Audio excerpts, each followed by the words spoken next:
Een makkelijke reis wie het net, maar Sint-Pieter is er doch zijn slag om Joet in Grauw te komen. De kaders van het Warpstine van de Moon weer vol mij honderden blieden voor de traditionele intocht van de Goed Hilligman. Wie komt hier? Sint-Pieter, En waar is dat dan? de wil van Sinterklaas. Het komt alleen nog in Grauw en dat is wel bijzonder.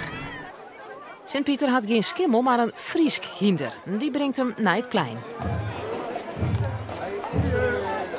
Sint-Pieter, hoe wie de reis hierheen?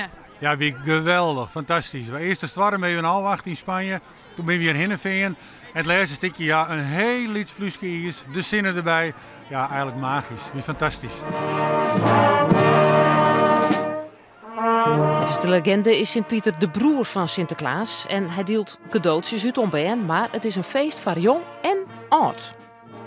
En dan is het helemaal verkleid als Sint-Pieter. Ja, Waarom is er dat hier? vond ik heel leuk. Heel het dorp rent uit. Dat klopt. Ja, wij zijn helemaal uit Gelderland kwamen, Joort. Oh, want dat zit zij in het bloed dat je hem het altijd meemaatje willen. Ja, klopt. Want dat is van oudsher al een mooi feest. Dus, en, ik ben zelf ook al van jongens af erbij. Dus ja, dat is gewoon mooi dat al je vrienden en familie en zo bij elkaar komen. Ja, het is gewoon een heel mooi feest. Dus, Mooier dan Sinterklaas? ja, Sinterklaas niet kennen we.